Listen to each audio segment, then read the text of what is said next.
I stood by the French doors of my estate, watching the lavish pre-wedding gala I'd paid for. My daughter Emily twirled in her designer dress, a vision in white and gold. Crystal chandeliers cast a soft glow over imported roses and gold-trimmed everything. After 30 years of building my business empire, I thought this was the pinnacle of my happiness. Watching my only child marry into a prominent family, while my beautiful wife of 3 decades beamed at my side. I was wrong. Hidden in the shadows of a marble column, I became invisible to the 2 women I loved most in this world. Claire, my elegant wife, stood with Emily near the grand staircase, both clutching champagne flutes. I was about to step forward to join them when Claire's words froze me in place. "I can't believe the old fool paid for all this," she sneered, her voice dropping to a conspiratorial whisper. Emily smirked. "We only have to pretend for 3 more weeks."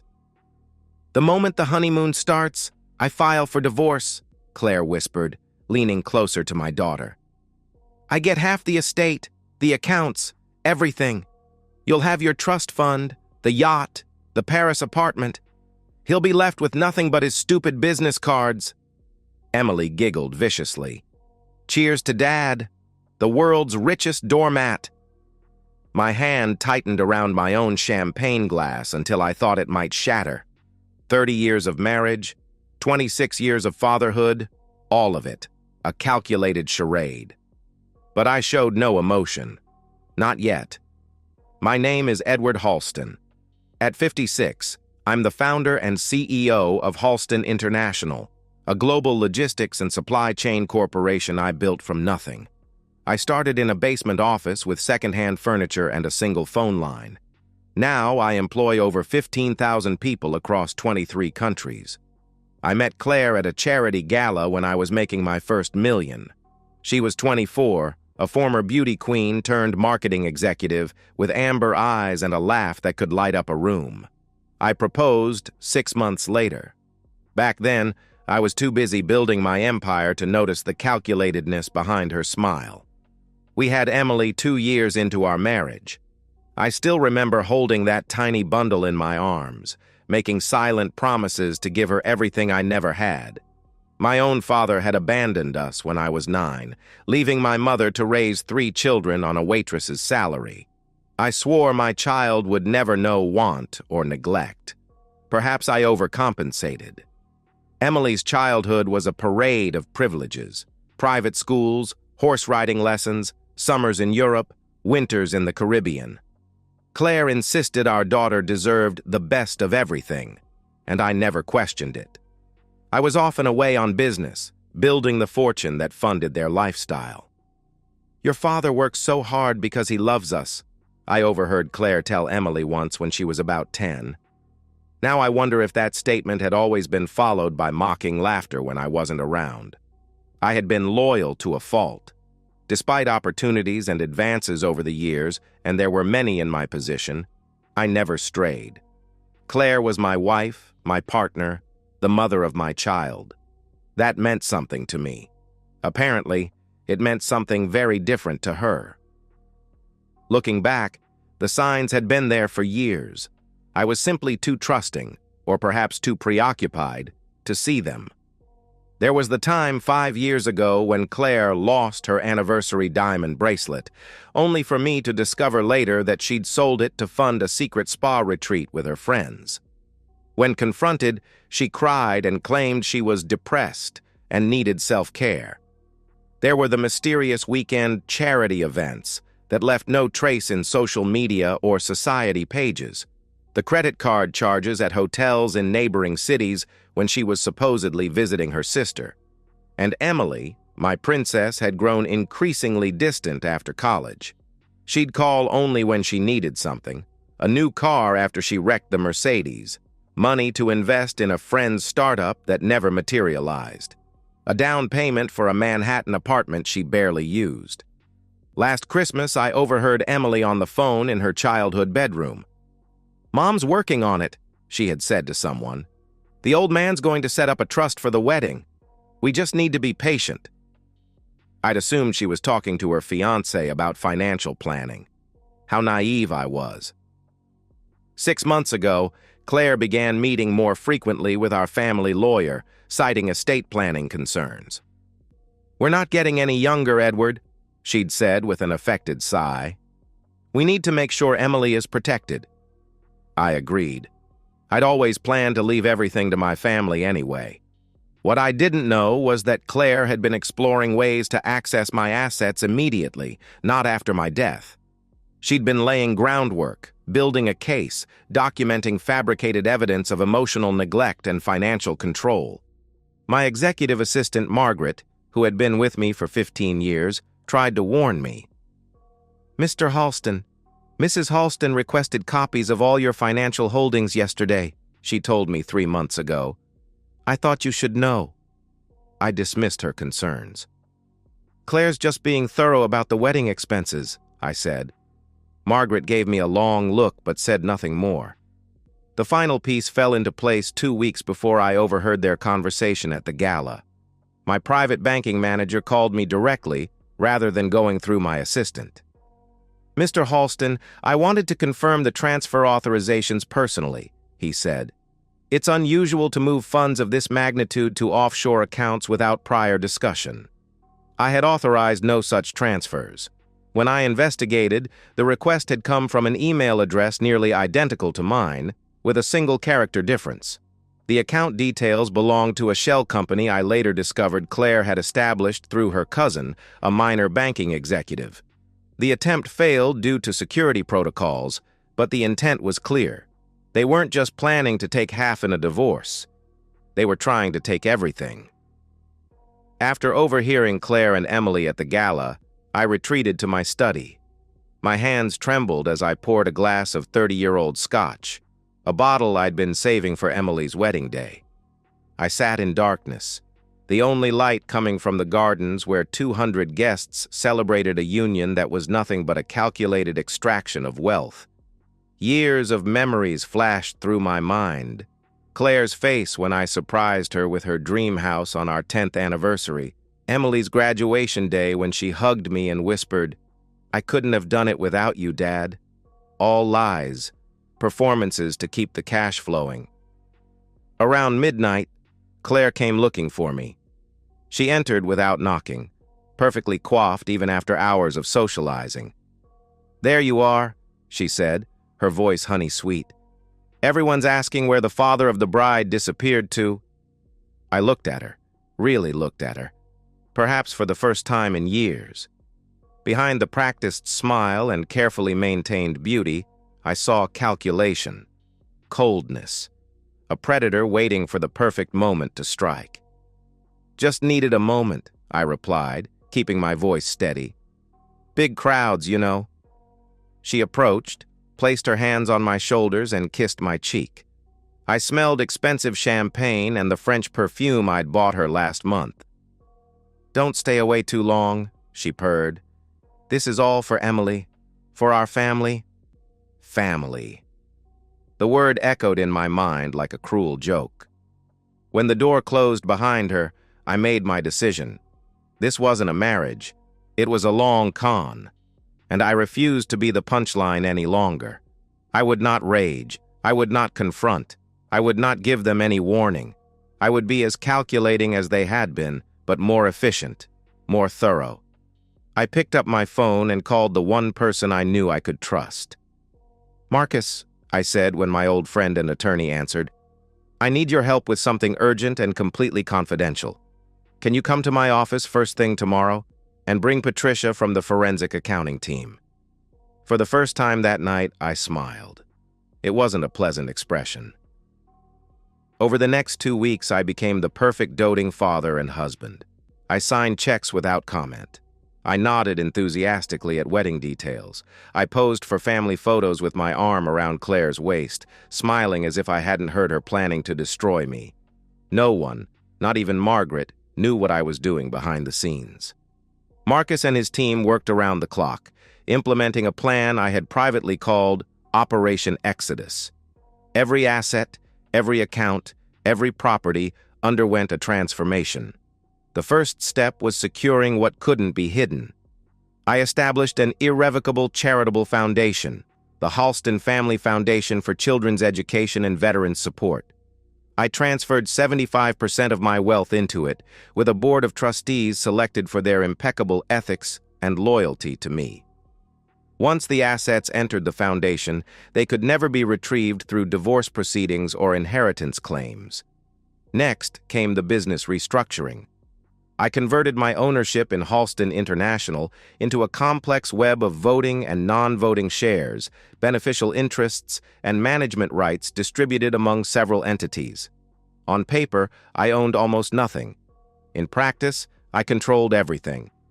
For the remaining liquid assets, Marcus created a series of legitimate offshore structures, the very thing Claire had attempted and failed to do clandestinely. The difference was that mine were bulletproof, established with every legal protection available. Patricia, meanwhile, gathered evidence. Her team recovered deleted emails, text messages, and recorded phone conversations from company devices Claire and Emily had used over the years. They documented the attempted fraudulent transfer, the pattern of financial exploitation, and the planned conspiracy. Most critically, I hired Denham Investigation Services, a discreet firm specializing in high-profile surveillance. For 10 days, they documented Claire's meetings with her divorce attorney, recorded conversations between my wife and daughter discussing the plan, and, most devastatingly, captured evidence of Claire's long-running affair with Gerald Wilson, my former business partner, and one of the wedding's distinguished guests. While all this was happening, I amended my will with provisions that would activate if challenged. If either Claire or Emily contested anything, they would trigger clauses that would expose their conspiracy publicly and initiate criminal investigations. The final piece was the most difficult. Emily's fiancé, Thomas Blackwell, came from one of the city's oldest and most respected families. He seemed to genuinely love my daughter, and I had liked him from our first meeting. I debated whether to warn him, to show him what kind of woman he was marrying. 2 days before the wedding, I made my decision. I met Thomas for lunch, ostensibly to discuss a wedding surprise for Emily. "Thomas," I said carefully, "before you marry my daughter, there's something I need to ask you. Do you love Emily for who she is, not what she has, or what she might inherit?" His answer was immediate and sincere. "Of course, sir. I'd marry Emily if she didn't have a penny to her name. Our family's wealth has nothing to do with our relationship." I nodded, studying him. He was either the best actor I'd ever met, or a decent young man about to make a terrible mistake. "Good," I replied, "because a true marriage is built on honesty and loyalty, not material things."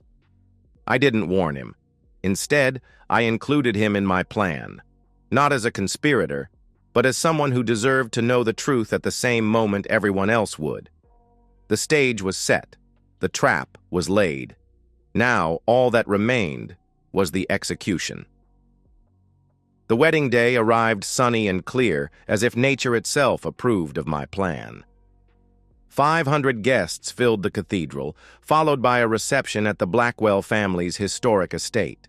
Celebrities, politicians, business leaders, everyone who mattered in our social circle had come to witness what the society pages were already calling the wedding of the decade. I played my part flawlessly.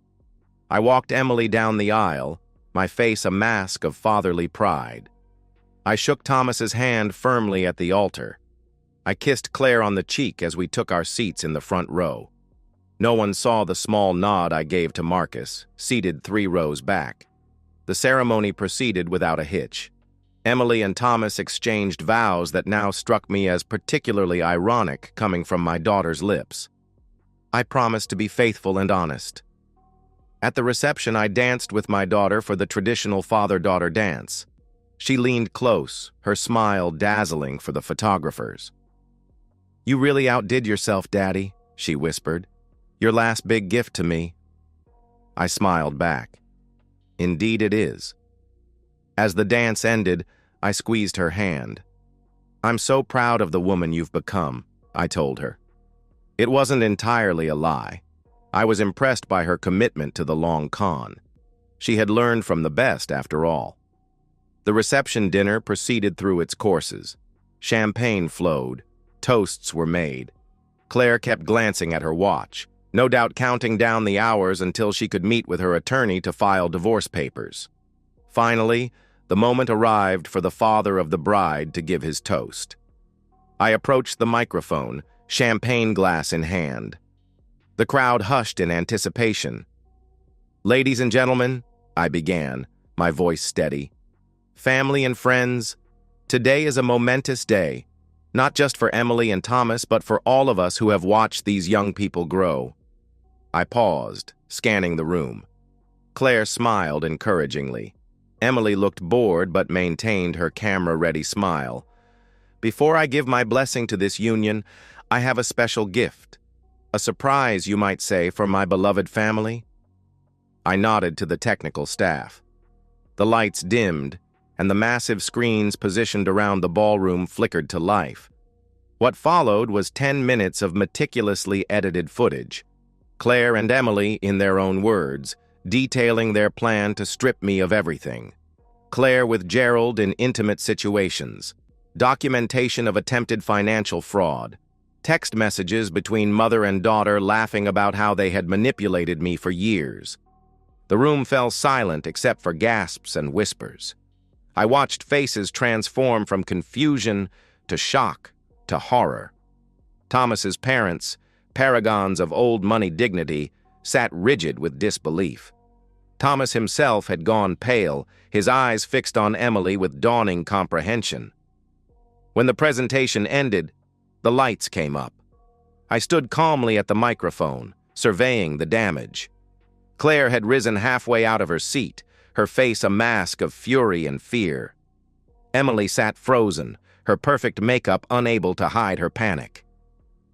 "As of yesterday," I continued in the same pleasant tone, "every asset, every bank account, every trust, every property title has been legally and permanently moved beyond the reach of those who sought to take them through deception. The Halston family's resources will now serve children's education and veteran support, causes far more deserving than funding betrayal." I lifted my glass. "I'd like to propose a toast to truth, to consequences, to justice." Before anyone could react, uniformed officers and men in suits entered the ballroom from several doors. Marcus approached the microphone. "Ladies and gentlemen, I'm Marcus Winters, legal counsel for Mr. Halston and the newly established Halston Family Foundation. I regret to inform you that this reception must conclude early due to unforeseen legal matters. Those served with papers are requested to remain for processing. All other guests are free to depart." The officers moved directly to Claire, Emily, and Gerald, serving them with papers for fraud, conspiracy, and in Gerald's case, corporate espionage related to information Claire had stolen from my company for him. Thomas stood abruptly, removing his boutonniere and dropping it into his champagne glass. "The wedding is off," he announced, his voice carrying in the stunned silence. He looked directly at Emily. "I don't know who you are, but you're not the woman I thought I was marrying." His parents followed him as he strode from the room, their faces rigid with humiliation and anger. Claire finally found her voice. "You can't do this!" she shrieked, lunging toward me. 2 security personnel stepped between us. I met her gaze calmly. "I already did." Emily began to sob, mascara running down her cheeks. "Daddy, please! You don't understand." "I understand perfectly," I replied, loud enough for those nearby to hear. "I understand 30 years of lies. I understand a daughter who values yachts and apartments over her father's love. I understand completely now." I turned to the remaining guests. "I apologize for the disruption to what should have been a joyous occasion. Please know that any gifts you brought will be donated to charity, and the dinner you missed will be delivered to the downtown homeless shelter tonight." Then I walked out, leaving chaos behind me. Outside, my car waited. Not the Bentley Claire had insisted I buy last year, but the modest Audi I kept at the office. As I slid into the driver's seat, I felt lighter than I had in decades. It was done. The legal proceedings that followed were swift and brutal. Claire's carefully laid divorce plans crumbled when faced with the mountain of evidence against her. Instead of walking away with half my fortune, she faced charges of attempted fraud, forgery of my signature on multiple documents, and conspiracy. Her affair with Gerald became public knowledge when he attempted to claim she had shared my company's proprietary information under duress. The corporate espionage charges against him were particularly satisfying. He lost his own company when his board forced him out amid the scandal. Emily's humiliation was complete. Abandoned by her fiancé and his powerful family, cut off from the trust fund she had taken for granted, she faced not only legal consequences, but social exile. The society pages that had once fawned over Chicago's golden daughter now ran headlines like "The Wedding Scammer, Heiress Exposed in Shocking Betrayal." Thomas, to his credit, handled the situation with dignity. He issued a brief statement saying he was deeply disappointed and requesting privacy. 6 months later, I sent him a letter, not to apologize, but to express my respect for how he had conducted himself and to assure him that I had always believed him innocent of any knowledge of the conspiracy. He never responded, which I understood. Claire fought the charges until the evidence became insurmountable. Faced with the prospect of prison, she accepted a plea deal that left her financially ruined, legally restricted from accessing any Halston assets, and thoroughly disgraced. Her society friends vanished overnight. Her cousin at the bank was fired. Her sister, who had alibied her charity weekends, stopped taking her calls. Last I heard, she was working as a sales associate at a department store in Phoenix, living in a studio apartment, her beauty fading without the expensive treatments she could no longer afford. Emily proved more pragmatic than her mother. She cooperated with prosecutors, turning over evidence against Claire and Gerald in exchange for reduced charges. She gave a tearful interview to a second-rate entertainment show, claiming she had been manipulated by her mother and was heartbroken to have hurt her beloved father. I didn't watch it. Margaret told me it was pathetic. Emily now works as an event coordinator's assistant in Los Angeles, a humbling position for someone who once expected to manage a multi-million-dollar trust fund. She emails occasionally, her messages filled with apologies and pleas for reconciliation. I read them but never respond.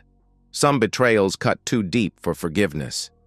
As for me, I stepped back from the daily operations of Halston International, appointing a trusted protege as CEO while remaining chairman of the board. The Halston Family Foundation has become my primary focus, funding educational opportunities for underprivileged children and support services for veterans. I sold the mansion, too many ghosts in those elegant rooms, and moved to a comfortable but modest lakeside home where I can fish and read and think. Sometimes I wonder if I was too harsh, too absolute in my retribution. Then I remember the cold calculation in their voices that night at the gala, the years of deception, the thorough betrayal of everything I thought we shared. No, I decided. They had chosen their path with open eyes and malice aforethought. I simply let them reach their destination, just not the one they had planned. 1 year after the wedding that never was, I stood on my dock at sunset, watching the light fade over the water. My phone buzzed with a text from Margaret, who had remained loyal throughout the ordeal and now ran my foundation's daily operations. "The Claire situation handled," it read. "Judge denied her petition to revisit settlement. Again." I smiled and put the phone away. Justice, like revenge, was a dish best savored slowly. "You both played the game," I said to the empty air. "You both lost. I simply let you." And for the first time in 30 years, I was truly, completely free. And so, we've reached the end of today's story. Was it what you expected, or did it take a twist you didn't see coming? I'm curious to hear your thoughts. Share them in the comments below, and let's get a conversation going. If this story kept you hooked, make sure to hit that like button. And if you're new here or just haven't subscribed yet, now's the perfect time to join our community. I bring you fresh, captivating stories every day, so click that subscribe button and turn on notifications so you never miss out. Thanks for watching, and I'll see you in the next one.